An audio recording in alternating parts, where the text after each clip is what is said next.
Lockheed Constellation, nicknamed the Connie, was often described as the Queen of the Skies. She was one of the most advanced airliners of her time. The elegant curves of her design gave the plane a look of distinctive grace and subtle refinement.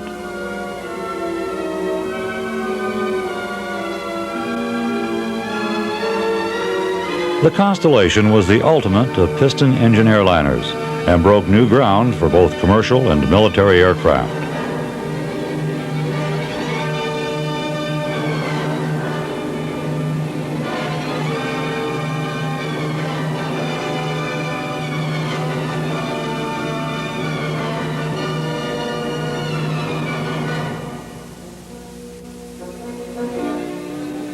Lockheed, going back to 1912, had built a reputation for constructing dependable and comfortable planes. They also became associated with the legendary names of aviation, such as Wiley Post and Amelia Earhart.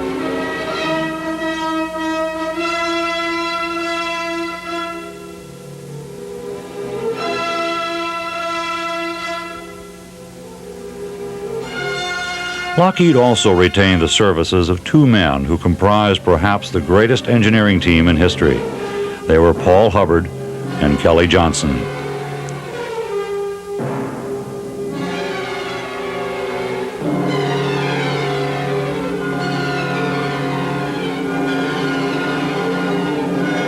The company produced a large family of fast twin-engine transports.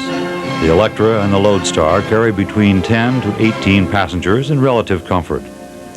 After the 21-passenger Douglas DC-3 appeared in 1935, Lockheed decided to introduce the Model 14 Super Electra. This was a 14-passenger twin-engine design that was larger and more powerful than the previous Electra.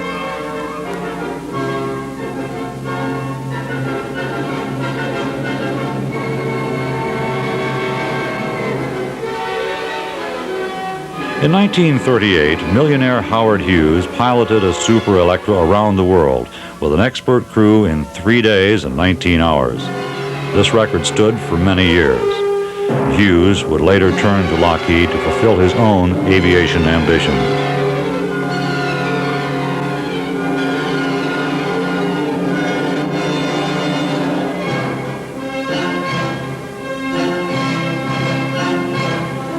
Lockheed delivered 112 Model 14s, and an additional 119 were built under license in Japan.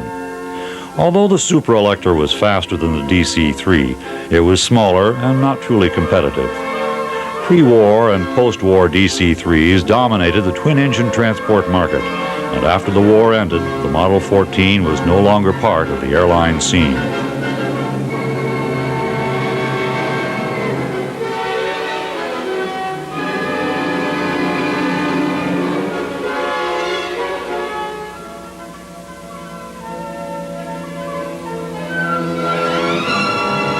The Model 14 was followed by yet another, the Lockheed Model 18 Lodestar. It used Electra wings and tail on a stretched fuselage that could accommodate 15 to 18 passengers. But even with its larger size, the Lodestar was still no match for the DC-3s.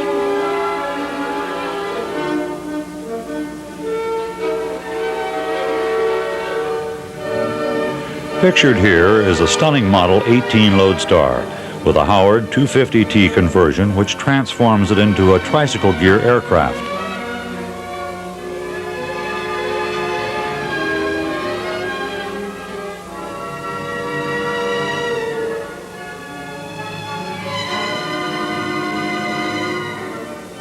The sleek extended nose is needed to house the retractable forward landing gear. Only 4 of these conversions were performed on the Model 18s, and only 2 survived.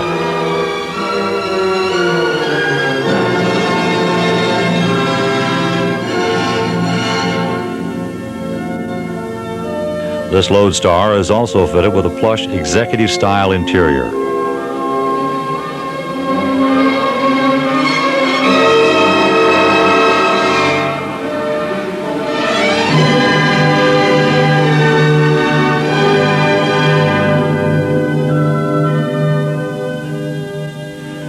It soon could be realized that individual planes would need to carry many more people over much greater distances.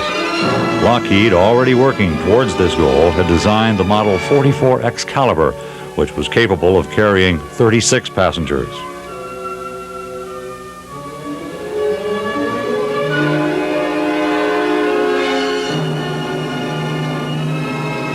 When Howard Hughes approached them on behalf of his struggling airline, TWA, he knew what sort of plane he wanted.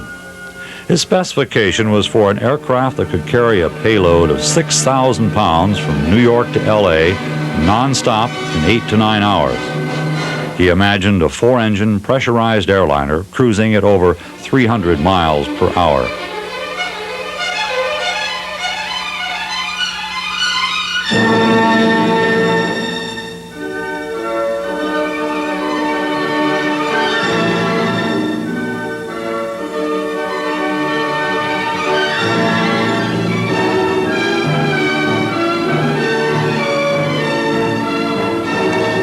Hughes' opportunity to be involved with TWA came about when Boeing failed to meet the delivery requirements of TWA's order for 5 Model 307 Stratoliners.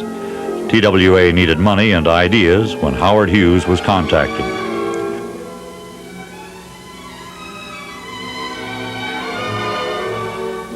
Hughes laid down his condition on the project: secrecy. Only a few people would work on the project, and anything written on paper was personally destroyed by Hughes himself. All of those involved were afraid to say anything for fear that scraps of information could be pieced together and the new design would be discovered. When the Lockheed design was presented to Hughes, he liked it and ordered 40 of the constellations, designated the Model 49, which would be purchased by the Hughes Tool Company. This was done to prevent disclosure requirements. Another stipulation by Hughes was that Lockheed could not sell the Connie to any other airline until 35 had been delivered to him. This would give TWA over 2 years with the world's fastest commercial airliner. It was to the company's advantage that they had never before built a large passenger aircraft.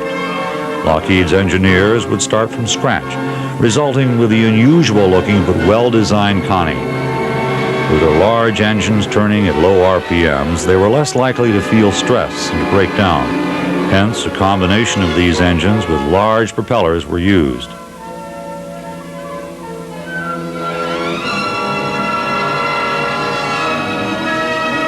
These large propellers required considerable ground clearance and an extended nose gear to shorten the forward wheel strut, so the nose was bent downward.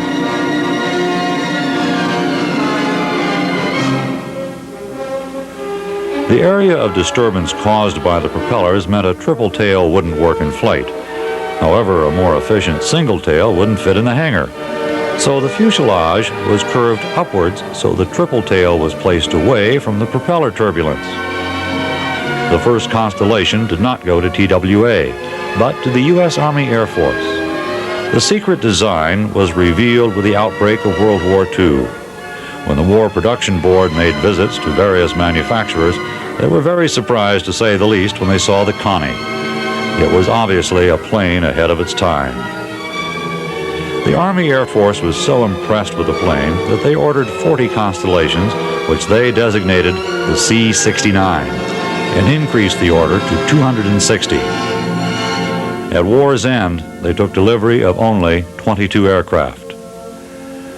Due to the war, Lockheed was unable to manufacture for the civilian market, and this hurt the plan that Howard Hughes has sought to save TWA. There were many questions at the war's end. What was the future of Lockheed and TWA? And what would the Army do with the C-69s? Many meetings were held regarding the future design updates for the Connies, which would compete with the Douglas DC-6. Also, newsreels and magazines were beginning to inform the public about this new Lockheed aircraft.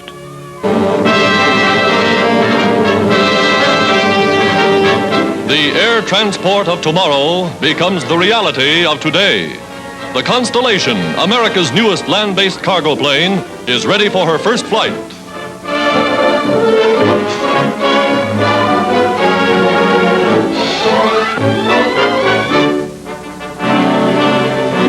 Beneath her wings, a P-38 fighter plane looks like a toy miniature. Built to fly at 35,000 feet in the stratosphere, the big ship is said to be faster than a Jap Zero fighter plane.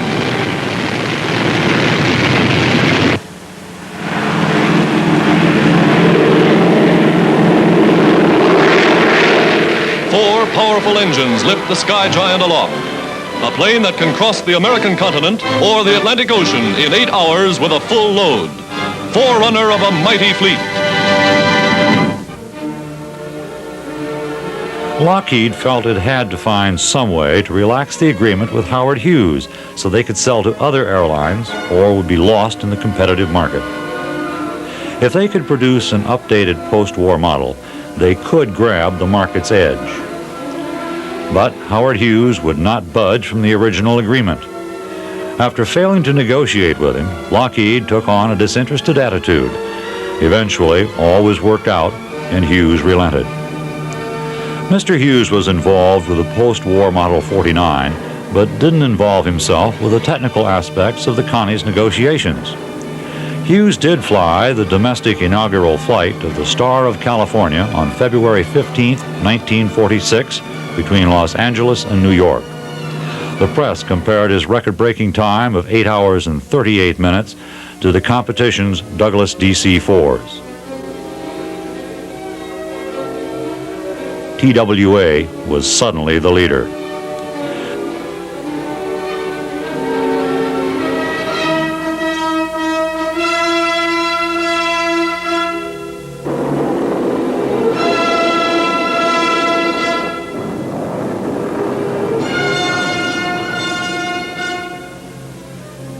At the end of the war, Lockheed had orders for over 100 constellations from many airlines.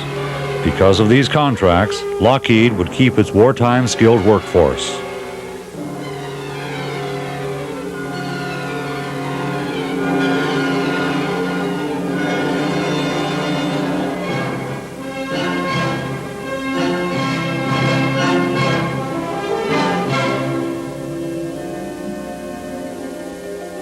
The plane soon reverted from its military designation to its Lockheed project number, the Model 49. Meanwhile, the 73 constellations already in place, along with the recycled C-69s, gave Lockheed the time to update the plane before releasing the first advanced civilian model. The Model 649 first flew in October of 1946. It was a noticeable advance on the previous model, with more soundproofing and cabin air conditioning.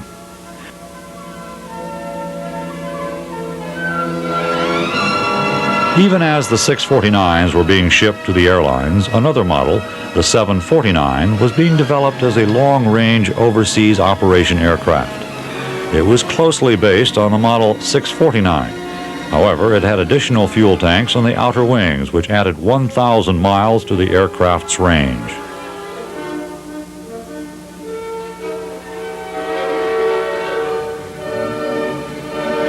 The Constellation stood as the ultimate of all propeller-driven planes of this era.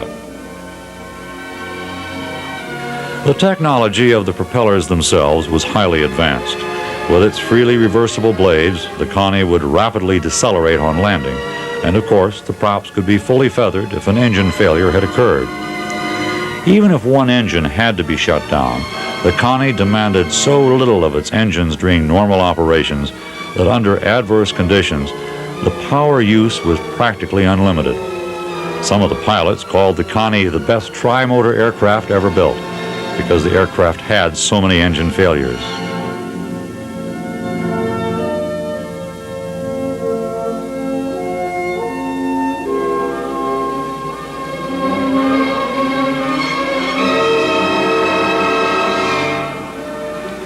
The military renewed its interest in the Constellation when the Model 749 was released. The initial C-69 had numerous design problems, so the Army canceled many of its contracts. It already had its fleet of Douglas C-54s, which served them well. It wasn't until 1948 that there was a renewed interest by the military. By now, the problems with design had been overcome, and the Connie was a well-proven aircraft. The Air Force was now ready to order its own military version. These were designated the C-121A. Only 10 of these were ordered, and they were designed for cargo and personnel loads. In 1950, the C-121As were returned to the factory for modifications, making them deluxe models. These became known as VIP aircraft. One was assigned to General Eisenhower, which he named Columbine, and the other to General Douglas MacArthur, which he named Bataan. When Eisenhower became president, still another VIP model was assigned to him, which then became the Columbine II. By this time, the Navy's C-121s took on a new military role, and the Connies were now equipped with radar designated for special patrol assignments. This would dictate a new role of large military transport aircraft.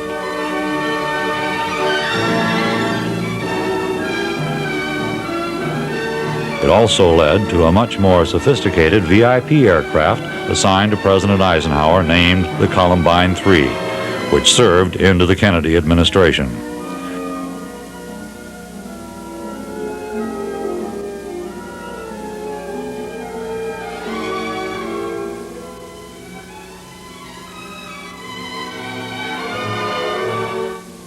The Columbine's history is worth noting since it originated as the first C-69 and given the number 1961. It was this old 1961 that started with the Army and was refitted with Pratt & Whitney engines. After the war, it was put up for sale and bought by Howard Hughes, who in turn sold it back to Lockheed in 1949.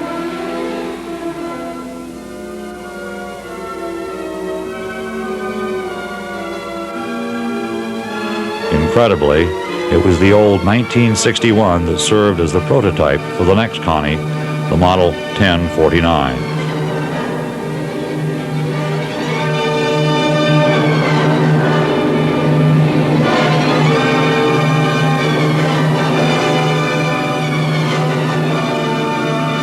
It was called the Super Constellation and incorporated an 18-foot 4 3/4-inch stretch of the standard Constellation fuselage for a total length of 113 feet 7 inches.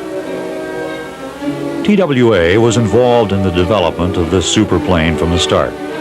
However, Eastern Airlines had placed its order first, so they received the first of the Super Connies. In addition to lengthening the plane, it had a better de-icing system for the wings, increased fuel capacity, and more powerful engines. Overall, a total of 550 design improvements went into the 1049. And while the gross takeoff weight of the plane had increased by only 12%, the design was so good that the payload increased by 40%. Seating was also increased and could now carry up to 109 passengers, depending on the layout chosen for each aircraft. The Connie again had proven its usefulness and cornered the market for Lockheed, which they intended to keep.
Today, any modern army would be lost without the use of aerial command posts and radar stations. It comes as no surprise that these early tactics were carried out in the constellations.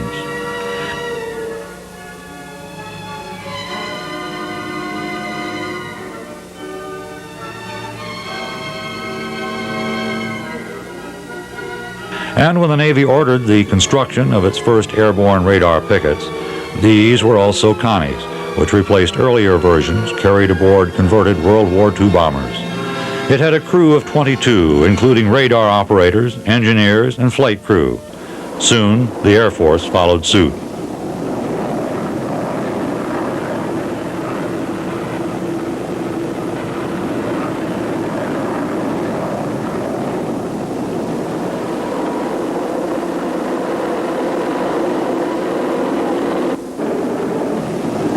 Between the Air Force and the Navy, over 25 different designations were used in identifying the various radar-equipped Connies.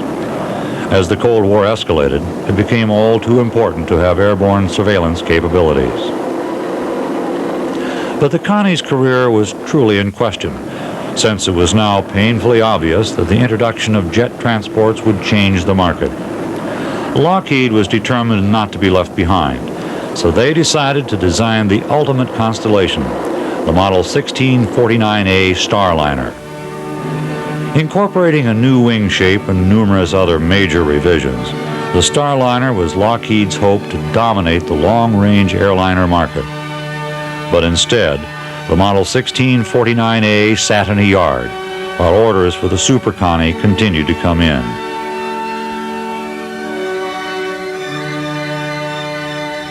Although numerous improvements were made to the Starliner, making it unquestionably the best of the Connies, only 44 were built, and most of these phased out of service and replaced by the competition's new jetliners. TWA was the largest user of the Model 1649 by acquiring 29 of the aircraft.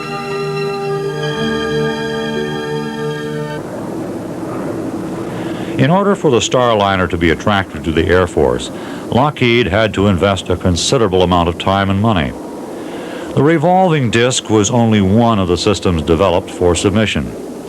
Added to the Starliner, with its extended range, specialized layouts, and other special features, Lockheed was ready for the next sales opportunity. But the military's budget restraints forced the cancellation of the Armed Forces version of the Starliner. It was also a foregone conclusion that the aging C-121s would need to be replaced.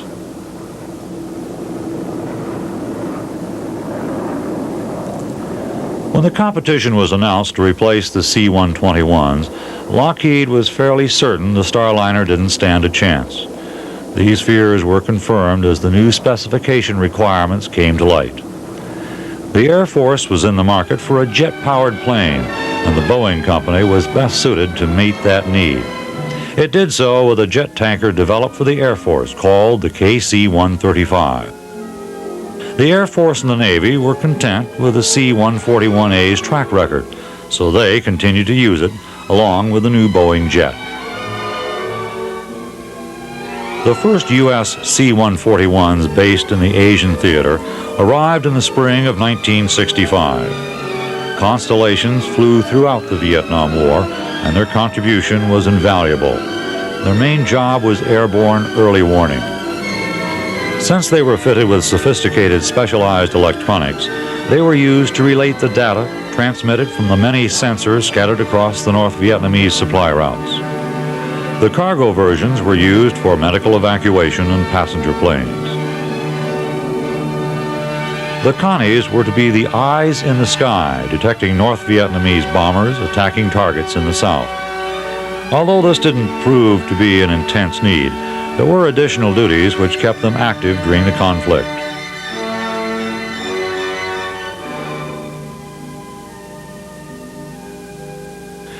When air operations began over the north, the Connies' radar capabilities became essential.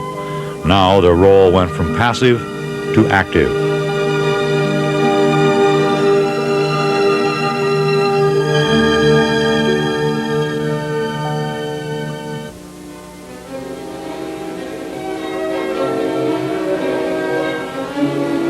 On-duty MiGs were given information as to the location of American aircraft. This was countered with the use of American radar planes. Besides warning aircraft in the area to expect trouble, the radar planes could direct their attacks on enemy missiles and radar locations.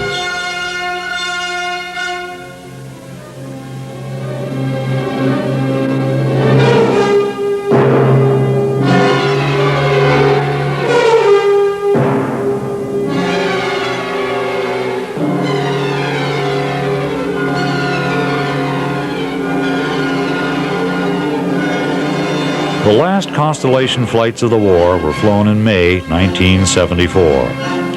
Over 25 years had passed since that first Connie had so impressed the Navy, and over 31 years had gone by since the very first Constellation flight. Just as it seemed the Connie could go on forever, the end came.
The Connie was regarded as one of the most beautiful piston-engine aircraft ever built.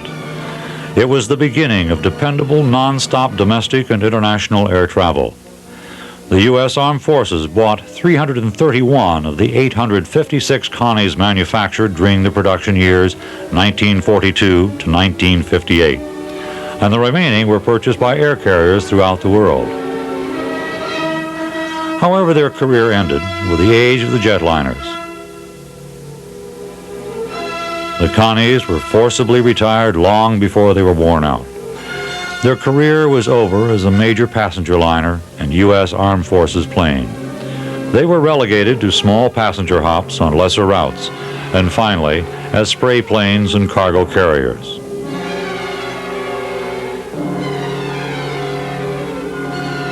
There are less than a handful flying Connies left in the United States. Some can be seen at flying exhibitions across the nation, such as at this recent air show featuring the Save a Connie Star of America, making spectacular low passes for the excited crowd at a popular Midwest show.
Although progress continues in the field of aviation, the Connie will always be remembered as one of the most glamorous and beautiful aircraft ever built.